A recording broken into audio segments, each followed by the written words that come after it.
नमस्कार दोस्तों, आज हम देखेंगे कि एक वेरिएबल फ्रीक्वेंसी ड्राइव, जिसे वीएफडी भी कहा जाता है, मोटर की गति को नियंत्रित करने के लिए कैसे काम करता है।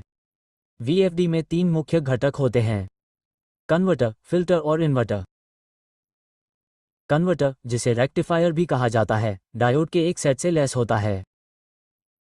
ये रेक्टिफायर करंट को केवल एक दिशा में बहने देता है, जिससे अल्टरनेटिंग करंट डायरेक्ट करंट में बदल जाता है। हालांकि अल्टरनेटिंग करंट लगातार पॉजिटिव और नेगेटिव पोल के बीच बदलता रहता है, लेकिन रेक्टिफायर डायोड केवल एक ही दिशा में बहने देता है। इसके परिणामस्वरूप पॉजिटिव करंट ऊपरी पथ पर और नेगेटिव करंट निचले पथ या रिटर्न पथ पर बहता है।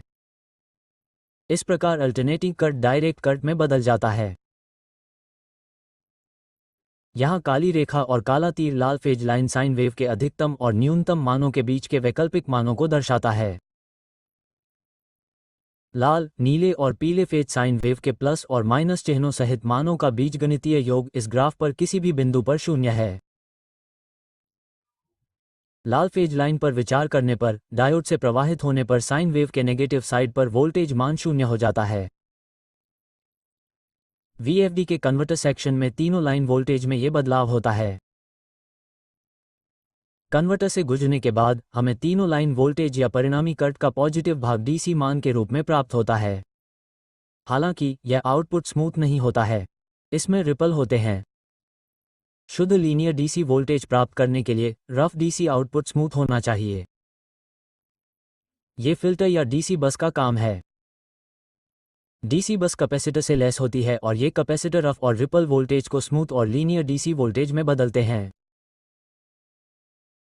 जब वोल्टेज अपने अधिकतम स्तर पर होता है तो कैपेसिटर पूरी तरह से चार्ज हो जाते हैं और वोल्टेज डिप्स के दौरान बने डीसी गैप को भरने के लिए डिस्चार्ज होने लगते हैं। वोल्टेज चक्र के ऊपरी स्ट्रोक के दौरान कैपेसिटर रिचार्ज हो जाते हैं और वोल्टेज पीक पर फिर से फुल चार्ज हो जाते हैं।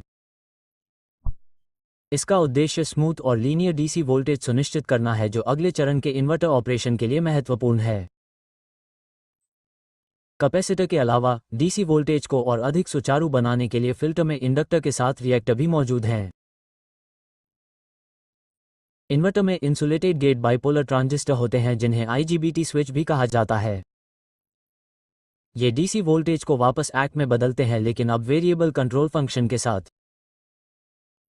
IGBT switch high speed on off switch के रूप में कार्य करते हैं और इन्वर्टर के अंदर एक कंट्रोलर से जुड़े होते हैं।